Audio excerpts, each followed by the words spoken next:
Hi friends, నమస్కారం అండి. నా మొదటి వీడియోని ఎంకరేజ్ చేసినందుకు ధన్యవాదాలు. నాకు చాలా సజెషన్స్ వచ్చాయి.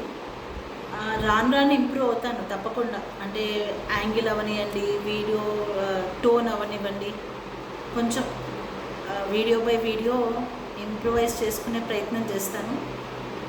మీ అందరికీ ధన్యవాదాలు నాకు ఫీడ్బ్యాక్ ఇచ్చినందుకు. ఇప్పుడు లాస్ట్ టైం మనం టీచర్స్ ఏం చేయాలి, ఎలా ఉండాలి, మెయిన్ పేరెంట్స్ రోల్ గురించి తెలుసుకున్నాం. అయితే ఈసారి మనం టీచర్స్ ఏం చేయాలి. ఎందుకంటే అండి, పాత రోజుల్లో టీచర్ అంటే అది చిన్నప్పటి నుంచి నేను ప్యాషనేట్గా నేను టీచర్ అవ్వాలి అని వచ్చేవాళ్ళే చాలామంది ఉండేవారు. ఇవాళ రోజు పిల్లల్ని అడగండి క్లాస్లో, what is your dream, what you want to become, no one will tell about teaching profession. No student will tell that I will become a teacher. ఇది దుస్థితి, నిజంగా దుస్థితి అనొచ్చు. మొన్న నేను ఒక గూగుల్ చూసేటప్పుడు నాకు ఒక పోస్ట్ కనిపించింది.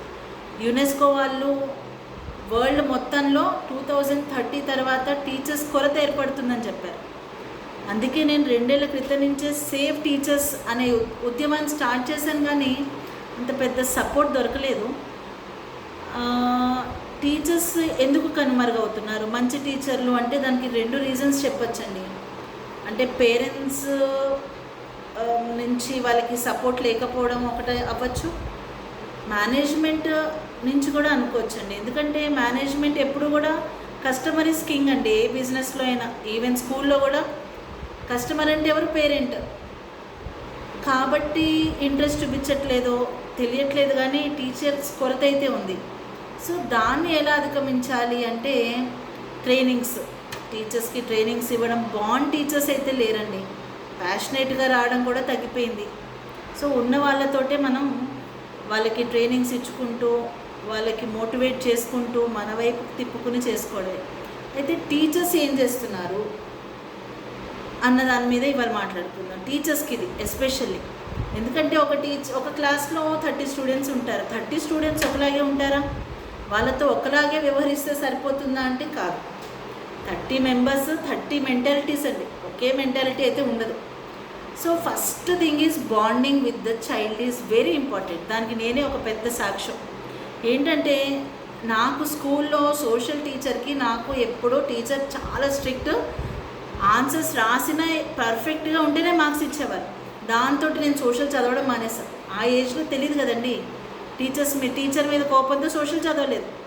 ప్రీ ఫైనల్లో సోషల్ బార్డర్ మార్క్స్తో పాస్ అయ్యారు. Pre final 10th.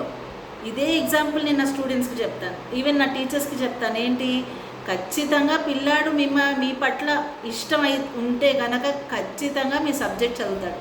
So first one is bonding with the child is very important. వాళ్ళ మదర్ ఎప్పుడు కంప్లైంట్ చేస్తారు, వీళ్ళ పేరెంట్ కంప్లైంట్తో వస్తారని పిల్లల్ని పక్కన పెట్టేయకుండా, వీడు మనవాడే, మనం వీడి కోసం ఏదైనా చెయ్యాలి. పిల్లాడే సెంటర్డ్ అండి, not parents centred education, please. Okay, మనం పేరెంట్స్కి తోచినట్టు చేయాలి, కానీ పిల్లవాడి దగ్గర అది చూపించకూడదు. ఎందుకంటే మనల్ని నమ్ముకుని ఇప్పుడు చూడండి, పిల్లలు మాత్రం ఇంటికి వెళ్ళాక పేరెంట్, బాబు టీచర్ తప్పు చెప్పారంటే ఏ స్టూడెంట్ ఒప్పుకోడండి. మీ మీద ఈగగొల వాడినివ్వడు. ఏమంటాడు? లేదు, మా టీచరే కరెక్ట్, టీచర్ చెప్పిందే కరెక్ట్ అని చెప్తాడు. సో మనకు అంత ప్రేమిస్తారు పిల్లలు.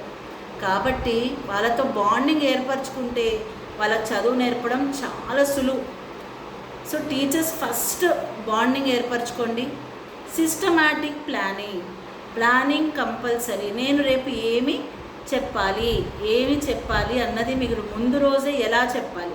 ఎందుకంటే ఆల్రెడీ మీకు 30 మెంబర్స్ స్టూడెంట్స్ గురించి మీకు తెలిసి ఉంటుంది. 30 మెంబర్స్కి సేమ్గా ఎక్స్ప్లెయిన్ చేస్తే అర్థం అవ్వదు. సో 45 మినిట్స్ని మైక్రో ప్లానింగ్ ద్వారా మీరు వాళ్ళని సెట్ చేసుకుంటే వాళ్ళకి టీచింగ్ అన్నది ఈజీ అయిపోతుంది మీకు స్టూడెంట్స్కి టీచ్ చేయడం. కానీ ఇంకొక విషయం కూడా ఉందండి. ఏంటంటే ఆఫ్టర్ కోవిడ్, బిఫోర్ కోవిడ్ ఏమో మనకి 5 to 6 మెంబర్సే స్లో లెర్నర్స్ ఉండేవారు. ఇప్పుడు ఏమైపోయింది? After Covid mostly 5 to 6 members are getting good marks. Remaining children are not inclined also. They are not interested towards studies. So మనం ఏం చేయాలి? యాక్టివిటీ బేస్డ్ లెర్నింగ్, ఆడుతూ పాడుతూ చదివించాలి. మూస పద్ధతి అంటే పాత ఓల్డెన్ డేస్లో మనకి ఎలా చెప్పేవారు, క్లాస్ రూమ్ టీచింగ్ అన్నది ఇప్పుడు సరిపోదు. So activity based education. First one ఏంటి, మనం వాళ్ళతో బాండింగ్ ఏర్పరచుకోవాలి. Second one micro planning. Third one activity based education. ప్రతిదీ వాళ్ళకి యాక్టివిటీ బేస్డ్గా చూపించాలి.